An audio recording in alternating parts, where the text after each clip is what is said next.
guys. Hey. Podcast listeners.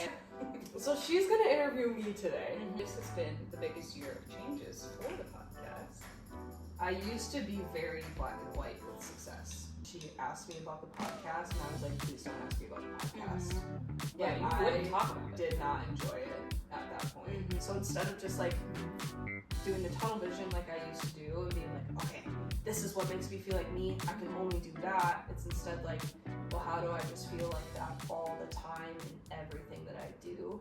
Okay, guys. Hey. Podcast listeners. And viewers. Etc. We are doing a different video podcast, right? We've been told we have great chemistry. Apparently, I've never done this before. Oh yeah, it seems like you haven't. Well, usually I'm like, okay, Sarah, welcome to the 20-something podcast. Thank you so much for being. Okay, this is my roommate, Sarah. You can't not look at the camera. Yeah, you're right. I'm sorry, just pretend it's not there. Okay, cool. So Sarah's here.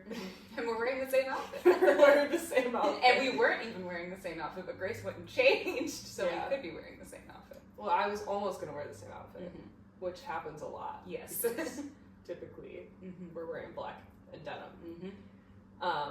Anyway, Sarah's here today. And by here we mean our home, living room. where I live. We're in our living room today because we were supposed to do the studio and we were going to do her interview, which will be coming, so stay tuned for that. But plans changed, so we are in our living room today. We're going to do a little bit of an informal podcast, if you will. So I will. I also will. Sarah used to be a journalist. Sarah did. So she's going to interview me today. We've done this before. We have. Which you guys never heard. Yes, because I was not allowed to go on without written permission from the company I was working for at the time. So we could not release it until I got a new job. Right. Which I did! But then by the time I got a new job, it was, It was June. Yeah, I know, and I got a new job in December. Yeah. So it was 6 months out. Yeah. And we felt it was a little outdated, so we thought, Yeah. let's do it again. Yeah. But this So time, that's what we're doing. we improved. Yeah. Yeah. Also because the one we did, I didn't get all the footage. Right. Yeah. But hopefully this time. Hopefully this time. All right. So now that that's out of the way. Right. Are you gonna welcome me? Welcome Thank you. to the podcast. You want to tell everybody who you are first? Or no? No. Okay, that's fine. Yes, I'm just kidding. I will. Well, I am Grace's roommate, Sarah. We have now lived together for a year and a half. And so I've been front row to the 20-something podcast for the majority of its lifespan, because we're about to hit year 2 Was in January. was in January. Yes. So the majority of this podcast Yeah. lifespan, I have been one room over Yes. until there was a studio involved. Right. So I've seen firsthand the changes. Well, I guess I'm just listing my qualifications. I'm Grace's roommate. I work in marketing at Clemson University, and used to be a journalist. So I'm very good at asking questions. She is, and she's always asking me questions. Yes, and also just, not great at social interaction, so I will ask a question in order to not have to figure out what to say. Usually it works. So anyways, one way or another, I'm usually asking questions. But I have also been front and center to the changes to the 20-something podcast. Right. And so who better Right. to quiz you Right. and humble you, right? Right.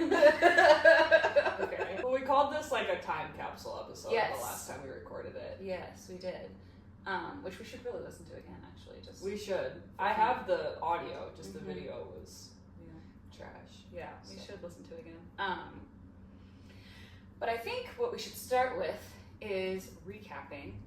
This has been the biggest year of changes for the podcast. Yeah. Because when we recorded this last time, it was your first ever I in-person know. interview.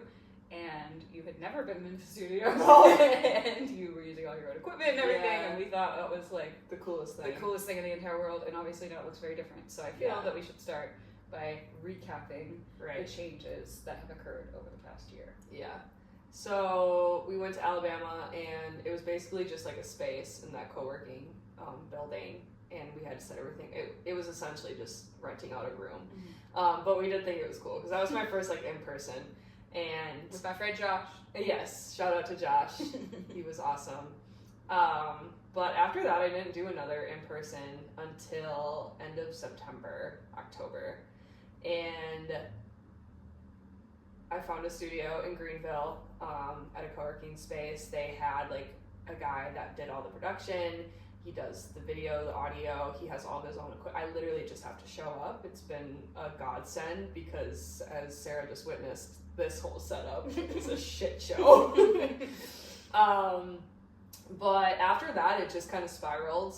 And Greenville, I'm lucky enough to have like a good connection with a lot of people who know a lot of people here. So it was like a spider web. Like my first in person here was with Ashley from Run Club. And then she connected me here, and then it just kind of like spread. So yeah, now I record majority of the episodes in a studio, which is crazy because this January I was making my vision board for 2025, and I was looking back on my 2024 vision board, and I didn't realize it, but I had put a podcast studio on there. Oh. And I always considered it to be like I would have my own, like I would own it. But I didn't put specifics. I just kind of put a picture of a podcast studio on the 2024 vision board. And then when I was making the 2025 vision board, I was like, oh, I didn't even realize that I accomplished that until just now. Yeah. Oh my god. Yeah. And the reason Grace can rent a podcast studio is because she took the smallest room in the house. Yes. So my rent is cheaper. There's no room for me to record anymore. Literally, it's just a bed. I live in the cupboard under the stairs. She does. With a rug that just bunches. When she price. So she can rent out a podcast studio. And I just feel like that visual's important. Right. And shout out to keep Grant. Grounded. Right. Yes. Shout out to Grant. Shout out to Caroline for taking the bigger room. Yeah. You took the biggest room. Well, I have a cat. The cat lives in the biggest room. She does. What are you gonna say? And she eats it. And in case you wondered, that's how I'm able to afford keeping this podcast alive. So if you want to sponsor the podcast, help me. Yeah, so she's looking for ads. If you're looking to get your message out to the 20s of Greenville, South Carolina, hit me up. That's we're in like 10 countries. Okay, to Greenville, South Carolina, and 10 countries. At all. This is the girl. Right. With whom? Let me know. To do it. Okay, very cool. Congrats on accomplishing your vision board. Very good. Very proud. Thank you. So now I feel like you have started also interviewing different people than maybe you were interviewing at first. So I think you were using a lot more personal connections early on. And now you are meeting a lot more people from this podcast. Like you are making these connections, and this is your first interaction with them. Yeah. So I would love to hear a little bit more about how you've kind of felt a shift and how you feel as far as, well, I guess this is kind of a separate question, but like you're reaching out as a podcaster, not as Grace. I knew you from childhood. Yeah. So I'm just interested to hear a little bit about this shift between like what reaching out to people looked like and what having people on the podcast looked like a year and a half ago versus what it looks like today, because it's a very different process. Yeah. A year and a half ago, when was that? Was I even having guests on at that point? You were. I might have just started having guests on. Yeah. It was just people I knew. Like Mal was my first guest, who was my best friend, and we did this. And it kind of started as I would have them come prepared with like 5 things they learned in their 20s, or like 5 pieces of advice, and we would just kind of like break those down. And it was really boring to me. Nothing nothing against, like, I told them to do that. But everybody that I was talking to right away were my age and, like, close with me, and not to discredit them at all, but we all knew the same things. So we were just kind of regurgitating the self-help book stuff that we learned. So it was basically the same episode in different fonts every single time. And then eventually I ran out of people to talk to. So I started going into, like, my first form realm of people, and I started with my coach Murph. And he kind of sparked an interest in me just learning more about someone's life and their paths versus advice. Because I did the same thing with him. I was like, come prepared with 5 things. But God bless Murph, I love him to death. He likes to talk, and he can tell a really good story. So he just told his life story, and I thought that was so cool. And I was like, okay, I'm throwing this shit out. I'm gonna keep that same theme of, like, okay, if you could talk to somebody in your 20s, what would you tell them? And that was kind of how I would close each episode. But I was like, all right, let's shift and just tell me about your 20s and go from there. It was definitely a learning curve, though, because some people take that and they run with it and they're great. Other people have no idea where to go from there. So I had to learn how to guide a conversation, which I've never known how to do before. So. You are very different Yeah. than you were when you started this podcast. You are very different than you were 6 months ago. Yeah. Like a completely different person, basically. Mm-hmm. How do you maintain keeping the vision of this podcast that you initially had with the amount of changes you are going through as a person? So, like, keeping it true to you and, like, the goals that you had, but knowing that it has to shift and grow alongside you. Like, how do you kind of keep a through line while all of that's happening? That's probably been the hardest part, is because I went into this podcast with the vision of just talking about the 20s and that's it, and, like, different categories. So I was like, I want to do an episode on relationships, on friendships, on money. And then I was like, well, I'm out of categories, or I'm out of shit to rant about. But I think it's kind of cool to watch it transform with me, because that's great and all. And my dad has talked to me about this so many times. He's like, you need to change the name of it, because everything you talk about, it relates to other people. But that, I feel like the name for now is the one thing that keeps it true to what the original goal was. But at the end of the day, my passion in life is just helping people believe in themselves and understand that they're capable of more than they've been told or than what they've ever believed. And that's kind of been the underlying focus of the podcast, is like, yes, the 20s can feel so daunting and hard and crazy and chaotic, but outside of that, like, if you feel this thing in your gut, like, you can do that. And that's where I started to find that shift in having guests on, is like, okay, that was the underlying, how do I have people talk about that? And then that transpired into, all right, successful people, have them come on and talk about how they went through the same shit, but they got to where they wanted to be regardless of it, and teaching us how we can also do that. How do you define successful people? Because that looks really different to everybody. Yeah, for sure. I think successful people are people that are doing something that they enjoy, that brings them a lot of value to their lives, and that they're passionate about, I guess, is the best way I could describe it. Success is very different to everybody, and it has different levels. So when I'm looking for somebody to come on, it's more so like, am I inspired by this person? Does this person have something that I feel is valuable to share? And, like, not that success is everything about career, but, like, what industry are they in, and how well are they doing in that industry? Because a lot of times I also want them to talk about their career path, because in your 20s you're trying to figure out what you're going to do for the rest of your life. So that's kind of how I gauge success. Or if somebody's like, hey, I've got a really cool story and a lot to say, I'm like, all right, shoot. Tell me.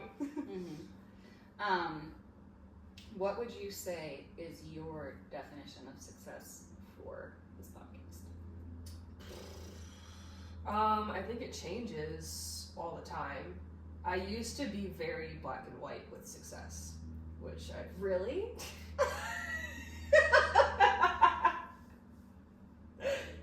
This isn't a roast fest.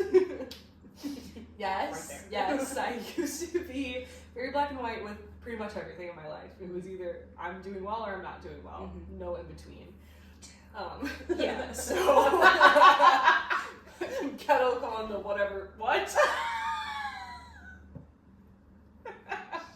Kettle's called something. I don't know.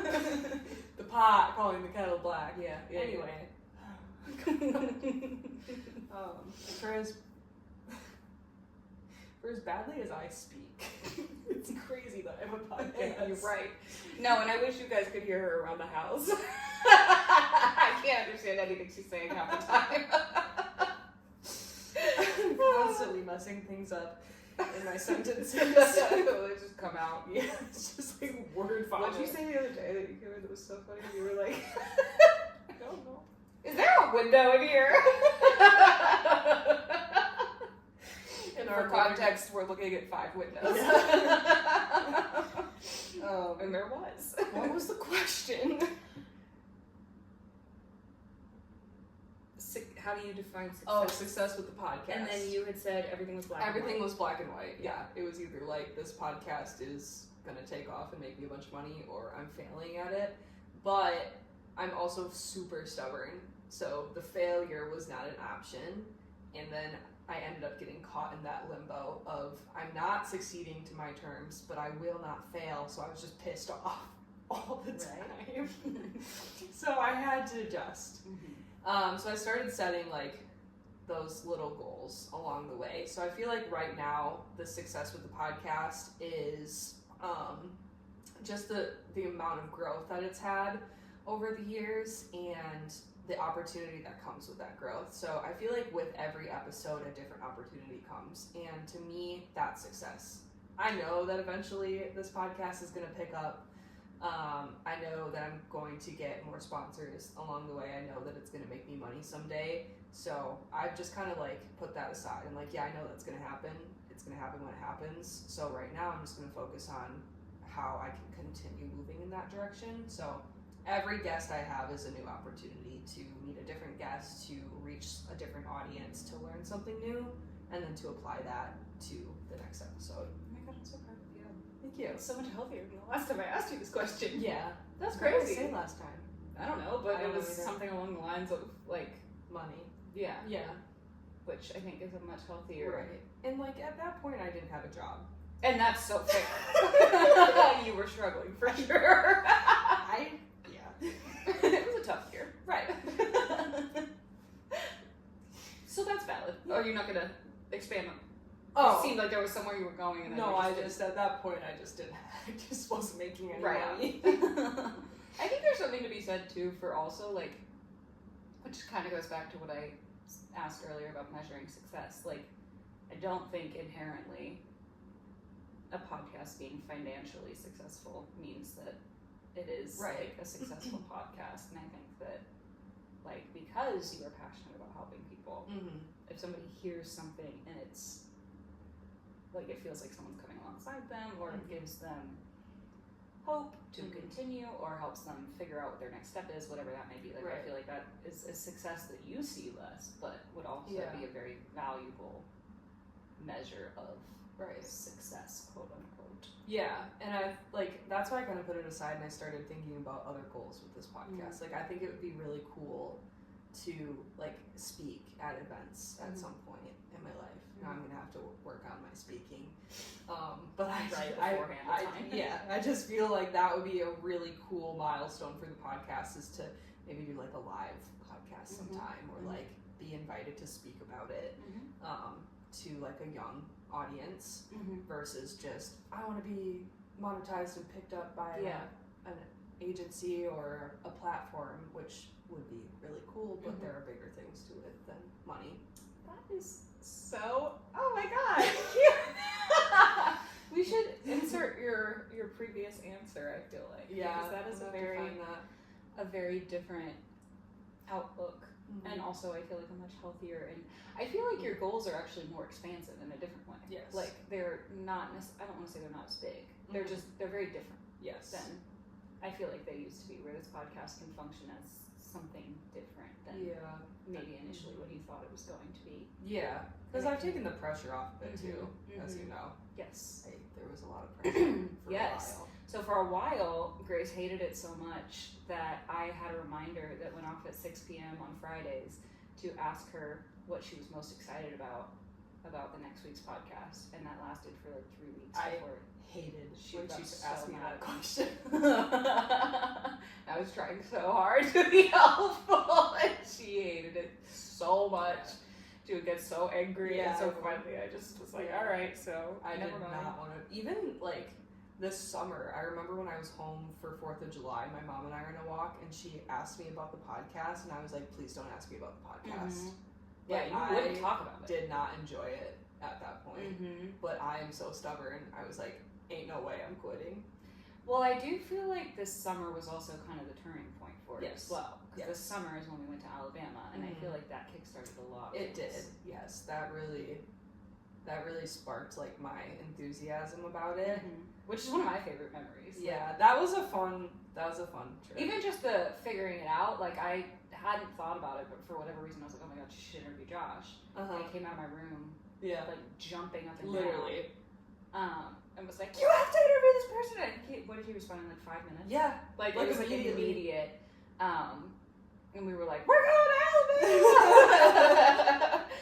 Which, for the record, is where I used to live. That's how we have the connection. So I feel like that's important. Yeah. But that was in June. Very end of June. Yeah, that was right after our girls' beach trip. And I feel like that shifted like everything.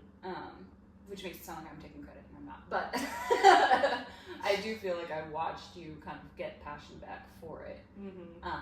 Because, like I said, if I asked you about the podcast for quite some time, you would literally get angry. Yes.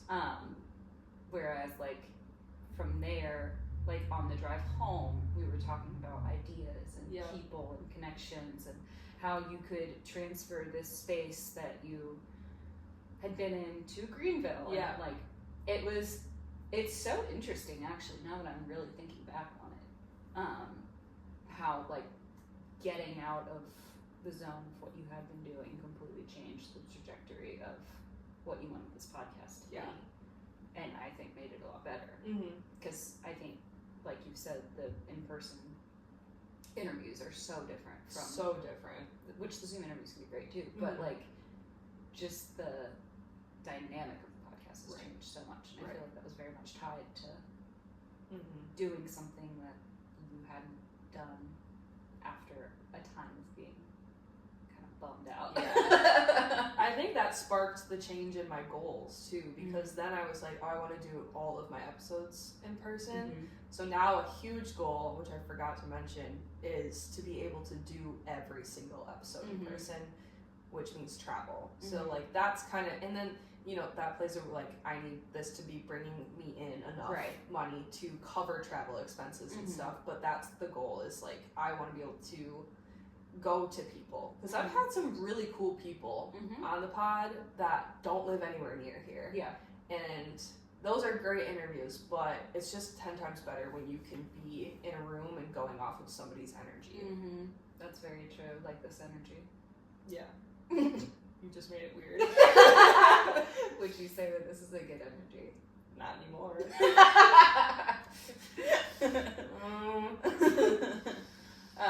What would you say is the area of this podcast, or an episode of this podcast, or a moment that you're most proud of since the last time we had this conversation?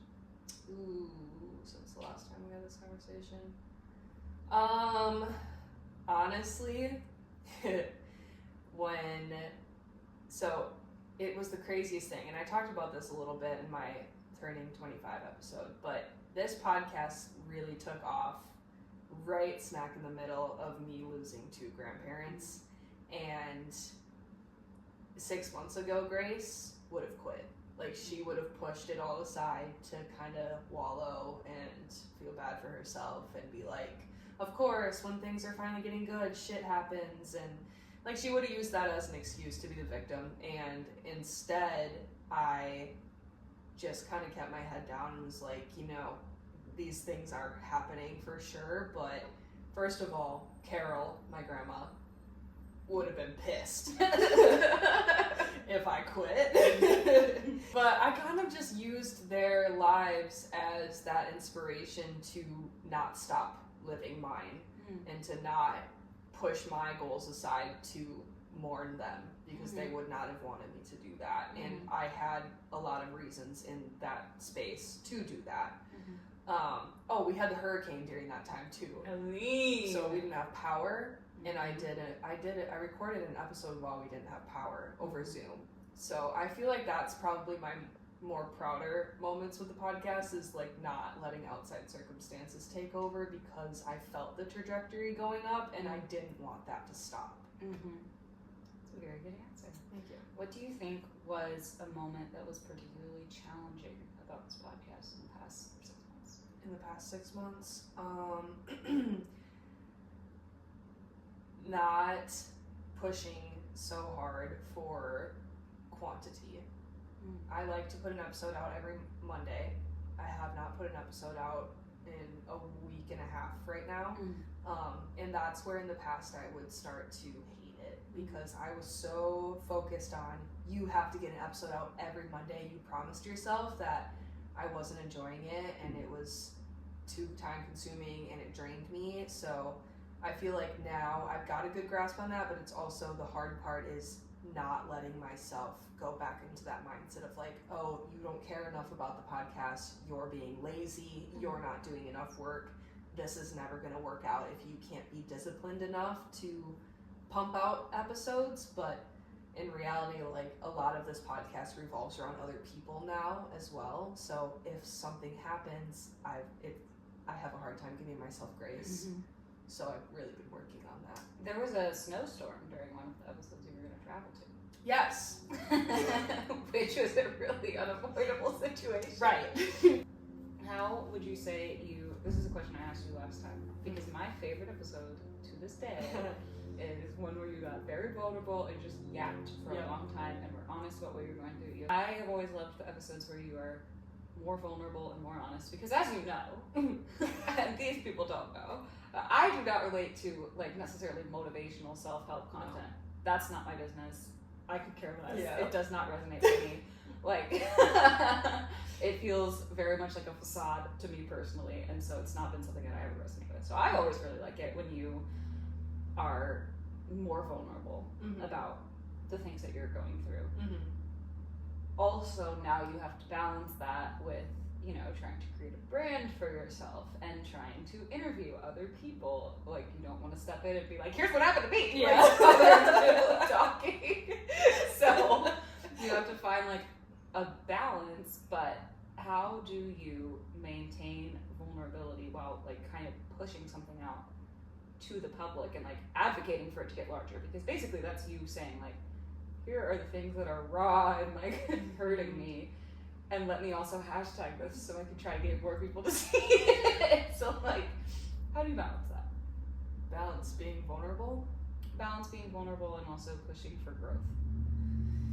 Well, I just stopped caring what other people thought. All right. I was thinking about this when I recorded my Turning 25 episode, because that one dug in. Yeah, I would say those are usually your... Yeah, that one got pretty open, especially because age 24 was the worst year of my life. Not the worst, the most challenging. It wasn't bad, but when I was recording that, I was really nervous about sharing a lot of the things that I went through internally, because I don't like to ask for help, as you know. I didn't know that about you. Yeah, no, you know. Which I have started to, but I kind of thought to myself, like, okay, is this something that I would share with my family and that, you know, they would be accepting of? Yes? Okay, cool, then I can share it with anybody, because I don't care a lot about what other people think of me. And I know that being vulnerable is going to help somebody else. So I kind of just think about, like, if I was in their shoes and I listened to that, would that help me? Or if when I was going through those things, would knowing that somebody else has gone through that and kind of hearing their insight on that, would that have helped me? Yes? Okay, then I can share it. Like, it's not going to be that big of a deal at the end of the day. The things I share are the things I share in here, I have almost always shared with at least one person in my life, and they still love me, and they still accept me, and they still think I'm great. So, I can put that out there. It's a very good answer. I don't know if you can hear my stomach growling, and I'm really scared that the microphone is going to pick it up, but it's growling. You can't hear so your loud. That entire answer was like, I didn't hear it, so the mic didn't hear it. Okay. Well, I'm hungry podcast. So I know that there's a very cliche term where people will say, like, you make time for the things that you love. Yeah. And that is true. Yep. But also, you've got to balance a lot of things in your life right now that are important and take up a lot of time. Right. And I think it's worth pointing out that, like, sometimes that looks like prioritizing different things that aren't podcasts and moving things around to, like, mesh with it. So I guess, how have you changed in terms of sort of the black and white approach that you took to discipline when it came to making time for the podcast versus the way you handle the podcast now with the additional things in your life that are taking up more time? Yeah. Well, time management for one. Like, when I was super disciplined with the podcast, I had all the time in the world because, again, I was unemployed for a hot minute. I had a 1099 job that was, like, less than part-time. Right. But that was it. So, yeah, I just kind of had to learn about how to integrate everything into my week, and stack it so that I'm not getting overwhelmed and burnt out. And I kind of look at it as like a value system. So, like, what is bringing me value each day, and kind of how is that going to let me move into the next day and be 1% better the next day. Because I used to be gun-ho disciplined, like hardcore. Like, I don't even know. I'm so proud of her, but I don't know that version of myself anymore. And I don't discredit that at all, because that got me to here. But I used to be like, every day, 110%, you gotta get. And now I'm more like, okay, if I go balls to the walls today with all of these things, I know tomorrow I'm gonna be so exhausted that I won't be able to get that little inch better. So for me, it's more like, okay, today, here are my non-negotiables that I do every single day, and then here are like 5 other tasks that I want to accomplish today that are going to help me get to tomorrow. And then I just kind of take all of the things in my life that I'm balancing, and I spread them into each of those other tasks, and basically time block everything, to make sure that I'm fitting those in. And a lot of those things also aren't like work oriented or task oriented. It's also like spending time with people and getting outside and watching The Bachelor. Like, you're like, but that's something I enjoy to do with my roommates, so I'm gonna find time for it. You know. No, I hate it.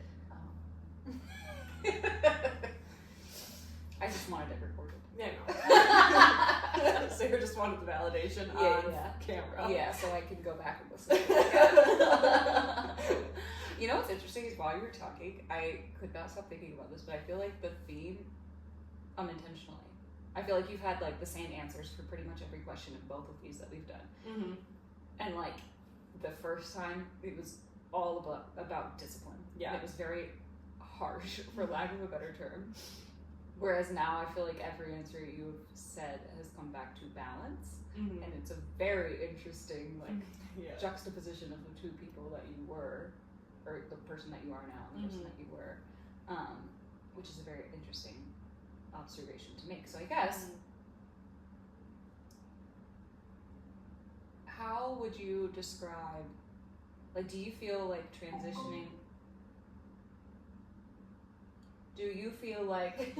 transitioning from like hardcore discipline to like a little bit more of a softer balance was forced, like that you kind of had to do that whether you wanted to or not, or do you feel like it was more of a conscious decision of yours to grow and like, because that's a hard mentality to break. Like, when you are really committed to this whole like you give everything and you don't stop till you have nothing left mentality, like it's really difficult to break that because you are like, well, I'm not giving everything and I have something left. So do you feel like it was more of a forced transition, or do you feel like you kind of made the choice to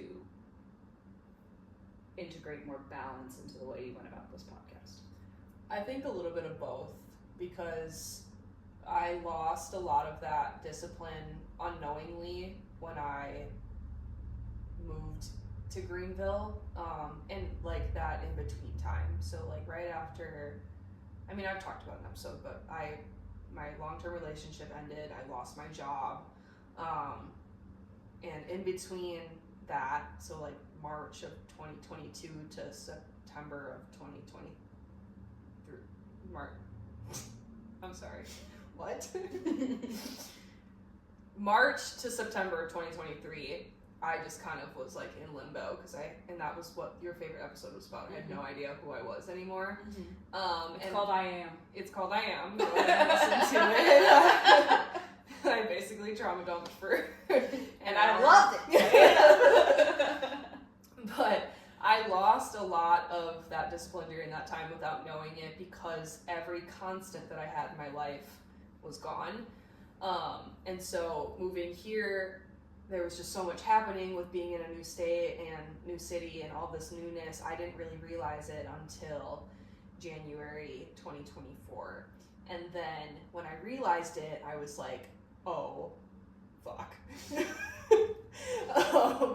So my instinct was, I just have to go right back to that. So I just jumped into 75 hard because that's what I had always known. And I hated myself.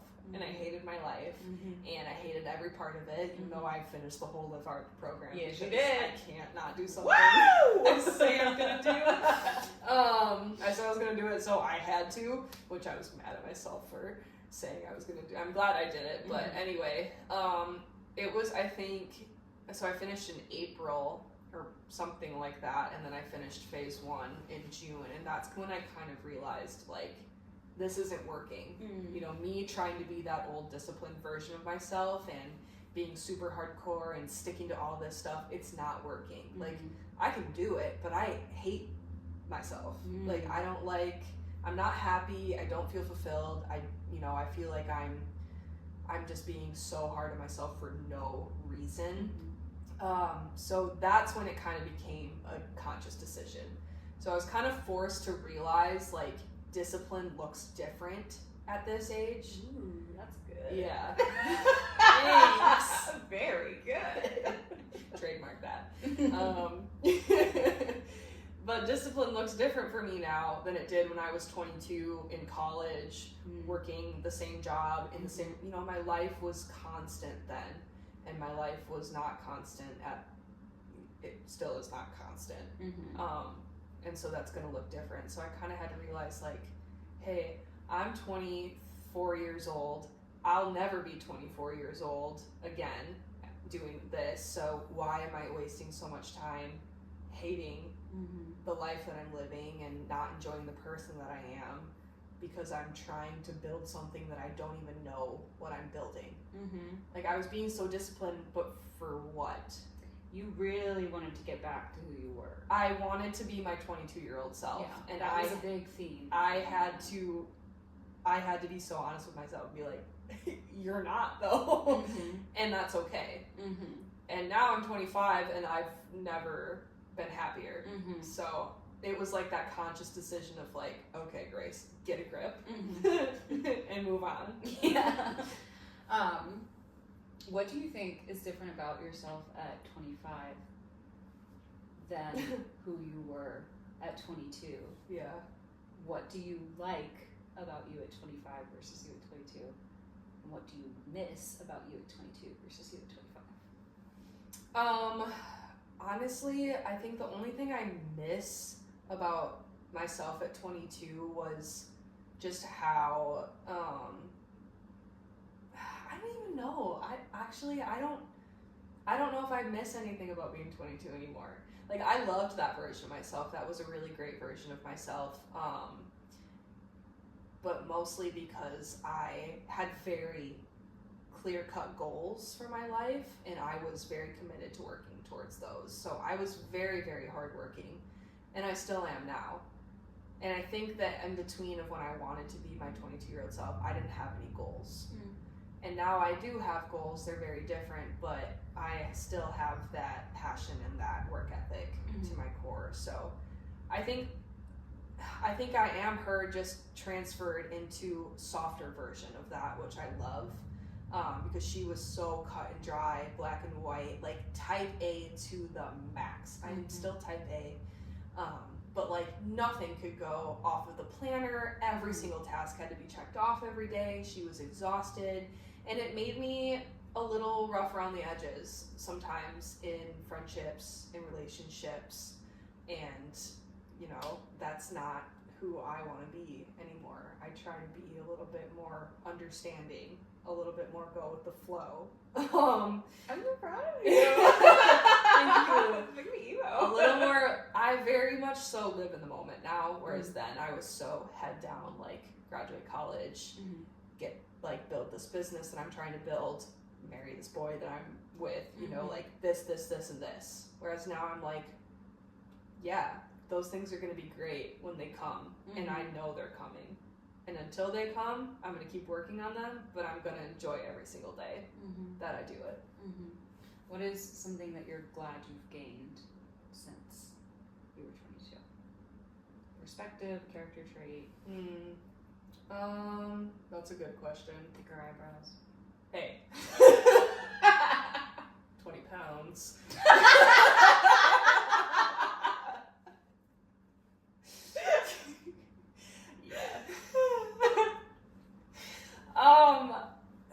I don't know. I think just, it's hard because my life is so different than it was when I was 22. Like, it's weird because I didn't know you then. I didn't know who you were. Yeah. I didn't know the most important people in my life right now, besides a handful, I didn't know when I was 22. Yeah. So I mean, probably that, just like the experiences and the relationships that I've built since then have really shaped me to who I am right now. And like, that girl had no idea that was going to happen. But like, that's what she dreamed of, you know? I think that's kind of the coolest thing. Like, she was rough around the edges, but she wanted so badly the life that I'm living right now. So what, like, when you take the life that you're living right now, like, what is it about your life right now that brings you a lot of joy? Like, what are the parts of your life that you're like, this is something I wanted for so long and now I have it? I wanted to love myself regardless of what I looked like, which, I mean, I have my days, as everybody does, and it's still a challenge because I was very, very fit at age 22, but she could not even, she couldn't not track a single gram of something she ate. Everything I ate at 22 got tracked in a calorie app. I couldn't have a successful weekend if I didn't work out on Saturday morning. And I had like 2 to 3 good friends, but I never had that girl group. I had a girl group of friends in high school, and it was great. College was really different for me because I transferred like 3 times and then COVID happened my sophomore and junior year. So I just subconsciously, all she wanted was kind of to have that girlhood of college, but in a more grown-up way, because I didn't drink a lot. I still don't. So that was never of interest to me. It was like going out and partying, and that's what everybody at that age was doing, which that's great. Mm-hmm. But that's kind of why I didn't have those experiences with a group of friends, because I didn't want to do that. So Mm-hmm. that was something I always yearned for, and now I have that at 25, Mm-hmm. without having to feel obligated to be somebody I'm not. Mm-hmm. So yeah, I think she just wanted to like love herself without anybody else's input, which I finally got to like this fall. Yeah. Yeah. Okay, I think it would be fun. Oh boy. To do a little Grace behind the scenes. Oh no. For things that people don't see. Okay. So first and foremost, I guess, I feel like you should tell people what your favorite way to spend a weekend is. Okay. This has changed recently. Yeah. Because I have a boyfriend now. Oh, what? Who? A reveal! I was like, oh shit, it's about damn time. No. I don't know, weekends are so hard because there's a lot to balance on the weekends now. But I would say my favorite way to spend a weekend is, I mean, not too much has changed with like Friday and Saturday. So like Friday night being here at the house with you guys, or like a happy hour on Friday evening with like all the girls and stuff, but coming home. I want to come home. I want to be in my pajamas and I want to be in my chair on Friday night, and then watching something stupid on TV with you and Girl Corn. Oh, she gonna kill you for putting that on a podcast. With you and Caroline. And then Saturday morning, I want like slow morning. I want to sleep in. I want to sit on the front porch, drink coffee, and then Caroline will come, and then you will come. And get some sort of like a walk or a run or something. I've actually been liking going to get my groceries on Saturdays instead of Sundays, because a certain person likes to do things on Sundays. Who? My boyfriend. Who? Which is fantastic, and it's really actually good for me, because I have always been, look, I love Sundays, but I've always been like, Sundays are for tasks. Sundays are for meal prep, laundry, groceries, cleaning, and then I'm in bed. He likes to do things on Sundays. He does. Which has been a learning curve for me. So I have adjusted a little bit, and I will get my groceries on Saturdays now while he's working, and then I will meal prep throughout the weekend and not just one big meal prep, which actually has been a lot more relaxing now, because I don't put so much pressure on Sundays to get all my stuff done. The only thing I really have to do on Sundays now is laundry. Interesting how that works. Right. Kind of funny. Yep. Some would say there's like a balancing act going on, and a little less discipline. Right. Wouldn't some say. Exactly. So I will be more balanced if you force me. If you drag me kicking and screaming. Yes. Clawing. Right. I can add a little balance. Yeah. I can be a little go with the flow. Right. As long as you drag me by my feet and I'm clawing into the floor. And eventually I'll let go. Slightly. Would you say, like, what would you say is your favorite way to spend your time now? Like, your free time that you have. What's your favorite way to spend it? I don't know. I don't get very much alone time anymore, which is a blessing. My life is very full. Which I feel very blessed for. But I am still super independent to my core, and a mixture of introverted and extroverted. So currently, when I get a little sliver of alone time, I feel like even in the past couple of weeks, my favorite thing has been going out on the front porch and reading. I've been in a big reading slump, so I've been trying to like do that. But free time, I guess, I don't know what the definition of free time is. Like when I'm not working, essentially, I like to spend the afternoons with Corin. I like to spend the evenings. I like to spend the evenings with you and Caroline. But when it's like total free time, I do like to take that time for just me and just kind of decompress because I'm doing a lot of crap right now.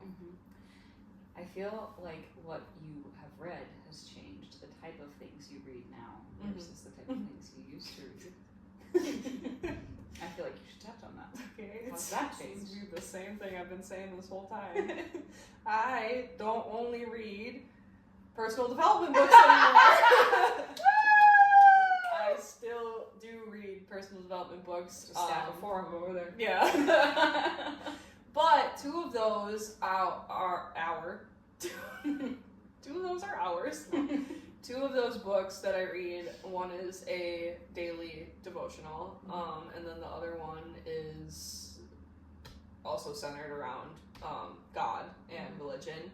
But I also read fiction now too. Oh my god, I read for enjoyment. Not that I don't enjoy personal development books, but I used to think that if I was reading, I was wasting time if I wasn't learning something, which is not a bad thing, but it is to the extent that I took it. So I balance now. Wow. Wow, she balances shit. Holy crap. I wonder if you should call this episode Balance. Oh my god. Yeah, so I also read the Bible now, which 22-year-old Grace probably shouldn't wear pants. So more so because I am curious and I want to learn things other than discipline. So I've expanded my reading. Something I think about a lot is like it's really easy to have kind of a one-track mind at 22 versus like I think a lot of things feel a lot more attainable when you're in college because you're like, oh yeah, I can just do whatever. It's not that hard to do blah blah blah. It's like it's not that hard to save. Da da da da. Where when you're an adult, you're paying a lot more bills, and it's like it's a little bit more financially consuming or time consuming or whatever else you want to call it. New tires all of a sudden. Exactly. Or you don't, and you shouldn't have gone to the dealership. Life lessons. Every day I'm learning. She got yelled at by 3 people. Yes, I did.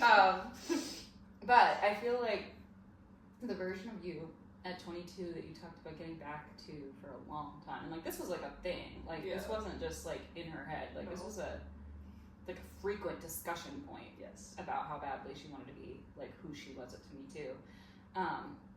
I feel like that also discounts a lot of the pressures that come with being in your, I would say, arguably, it's a pretty similar transition for a lot of people when they get into their mid-20s and life becomes a little bit more real. Yeah.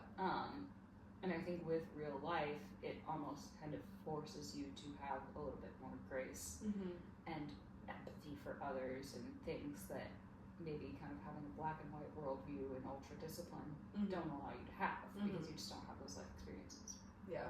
Do you feel like that aligns with how things worked out for you? Yeah, I definitely I remember I made a TikTok about this actually when I was 22. I was like, basically it said there's no way I'm getting a job after graduation.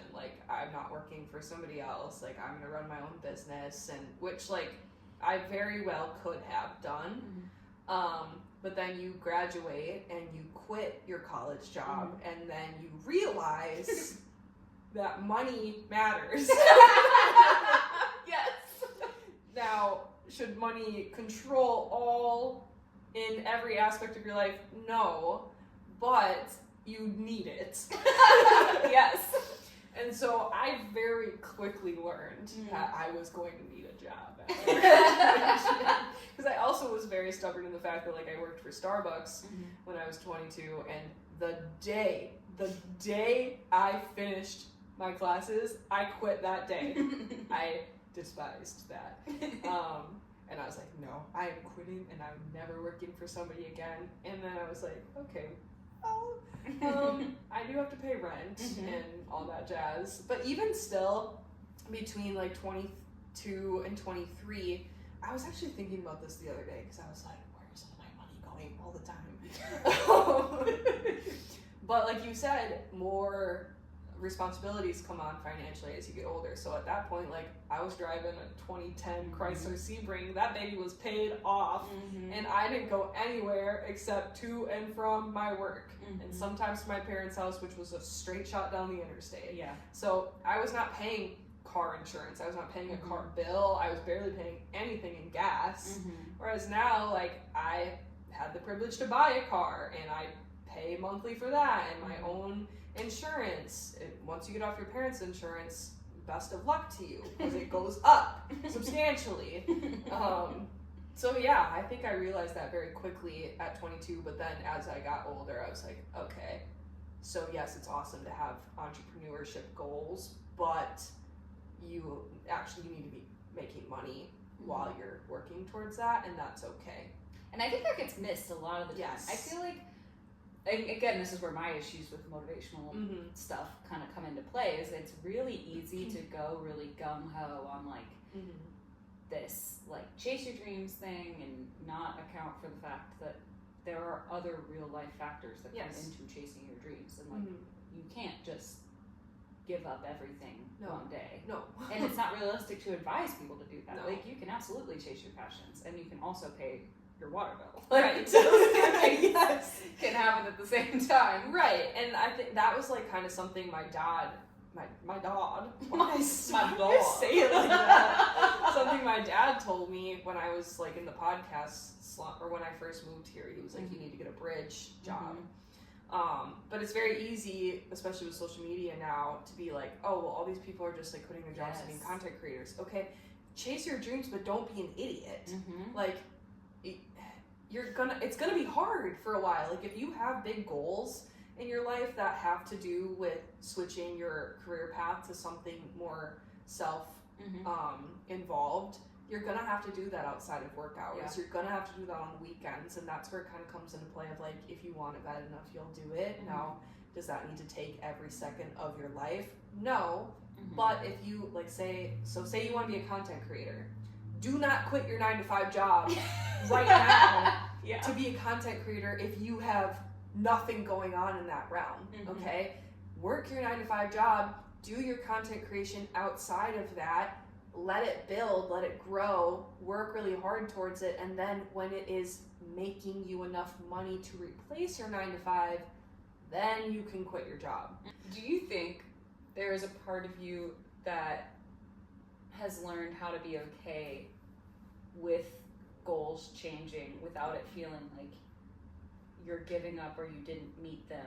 But like, let's say, very hypothetically, in 5 years, life looks really different, and you've decided you don't want this to be something that you travel for anymore, and you decide that your dream of success for the podcast looks completely different than like, and you've talked about like how you know these things are going to happen.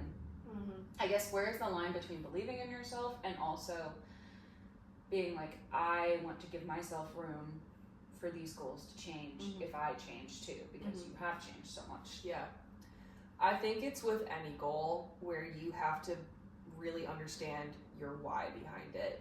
So the podcast, as much as I love it, it's just an avenue for me to be able to work towards my why, which is helping people believe in themselves and understand their capabilities and know that they are able to do everything they want to do in this life, with the right path. And that's a whole other thing. But I feel like, if in 5 years this podcast went away, as long as it was me taking that why and everything that I've learned from this and pushing it into something else where I'm still getting the message across, but in a different avenue and on a different platform, then that happens. Like, I mean, I feel like my whole life has just kind of been that transition. Like, I've always just had that belief in other people, which is, it's a blessing and a curse sometimes, because if you tell me you want to do something, I will believe in you, and I want to help you do it,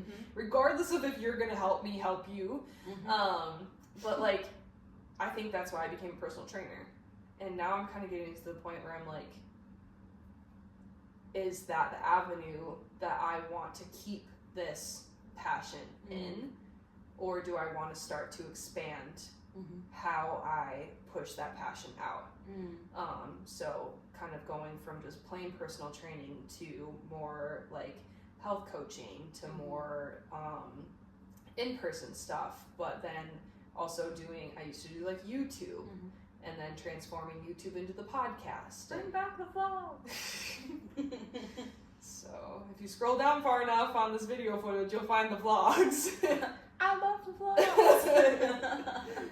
vlogs.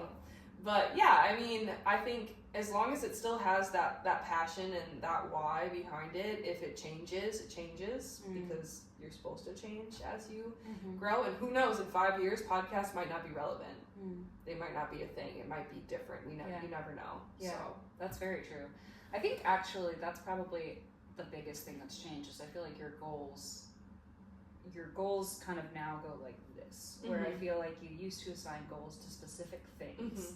Where you'd be like, I want to finish 75 Hard, and I want this podcast to be my full-time job and to bring me X amount of money, and I want this and this and this. Where now I feel like you've kind of consolidated it into your why and being like, okay, this is what I want to do, this is what I hope to accomplish. Right. Here's how I'm doing it now. Here's how I could be doing it later. As long as I feel like I'm staying true to this, I feel like that's good. Yeah. Which is, I think, the biggest change. Yeah.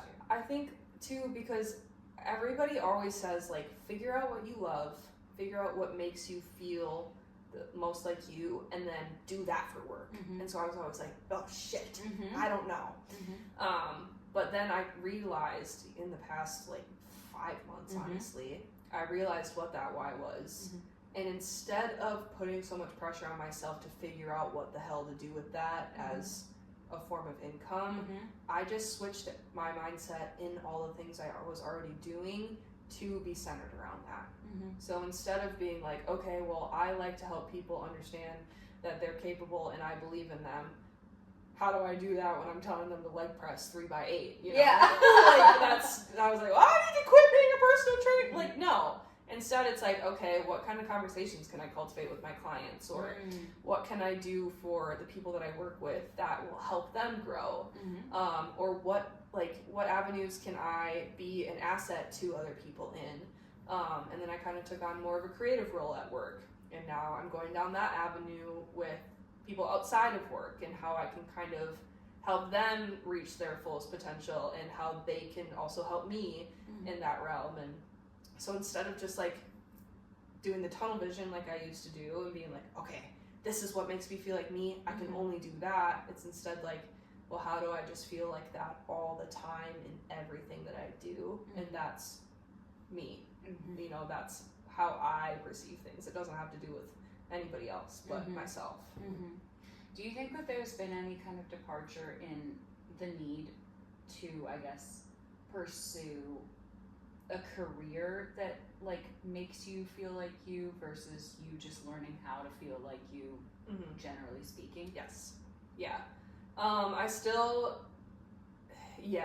mean, my idea of career has always been different than the status quo, I guess, and I feel like I talk about it all the time on here, but I don't care to have a 9-to-5 W-2 job for the rest of my life. I guess, I mean, I have a W-2 job now, but it's not 9-to-5. It sure isn't. No. It's like 4 to 9 p.m. 4 a.m. to 9 p.m. Yeah. Some days and other days it's not. But, I think that there's so much opportunity in the world that there's no reason you need to confine yourself to one avenue. And there's also so much money to go around, which you think you know, and you still don't know, and you will never know unless you physically have your hands on that type of money. But I feel like as I've gotten older, I've really started to realize actually how much money there is in the world. and I just feel like there's enough to go around. So instead of like focusing in on like, how do I leverage off of this? How do I make this make me the most money? It's more like, you know, money's gonna come because I have XYZ to offer, and I'm just gonna offer that everywhere I can. Makes sense. I had another question for you, and then I forgot it because I started thinking about something else. Okay. So I guess it's not that serious. Right on. Well, you started talking about like you said like, you don't know how much you know that like They don't know that we know that they know that you know. Yeah. And that's what I started thinking about while you were in the middle of talking, and then I forgot my question. Right. But I feel like that's kind of I can't really think of much more unless there's other things you want to add. No. I feel like this ended up becoming very themed. It did. Unintentionally so. Oh my god, I remember what it was. What are your thoughts on hobbies? I don't know. I feel like a lot of things become development for you because you're very entrepreneurial. Yes. What are I your don't really thoughts have on hobbies.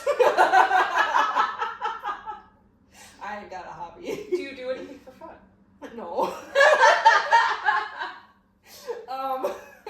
So as much growth as I have had, I still struggle with doing things purely for enjoyment.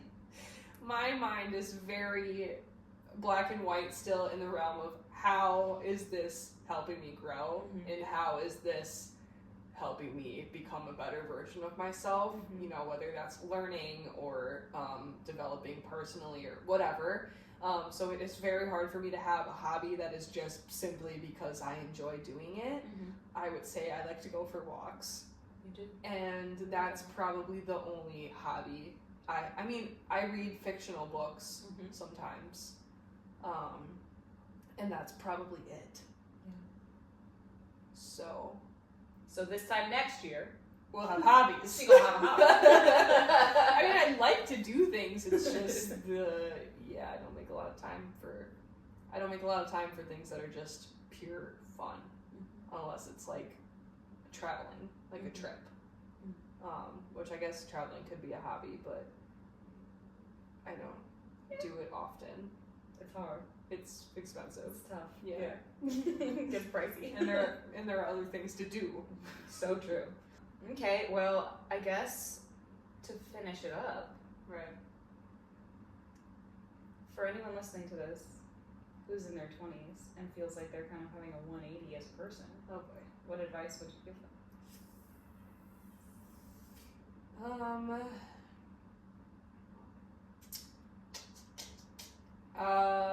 I guess you just gotta give yourself grace. I'm trying to think. Yeah, me. Give yourself me. I'm just trying to like. It's weird because I felt the transition while it was happening, but also so many things were happening around me at that time. So I guess it's hard to relate because the reason I had to give myself grace was because people were dying and the hurricane was coming and and I had no choice. I literally had no choice. But yeah, I think you just have to give yourself grace and understand that just because you are not the old version of yourself anymore does not mean you can't be a better version. And you can't love that version more because you can. So I guess take the pieces of the person that you were, that you loved, and bring them with you, but let them grow. It's kind of like planting a seed. You know about planting, and I don't. But for my... Like, where is this going?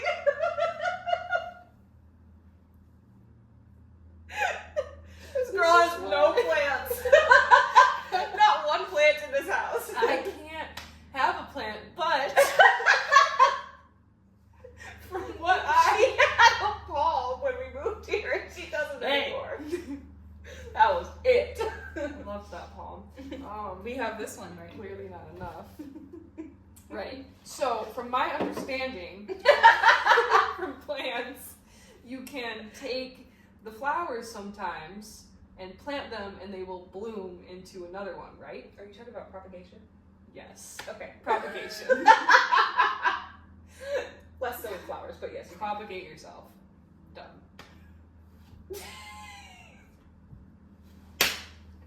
Ooh! That was a juicy high five!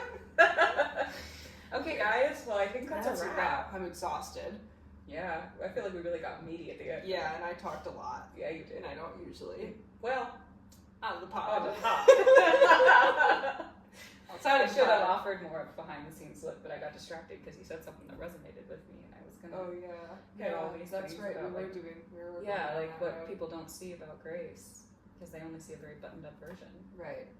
There's Mhm. not much. I mean, I go to bed at 8 Mm-hmm. and I wake up at 4. Yeah. And yeah, Mm-hmm. Well, on that beautiful note, cool. Grace does not know anything about plants. No. She gets up very early. She has no hobbies. No. But she's happy. Yay! We gotta be done.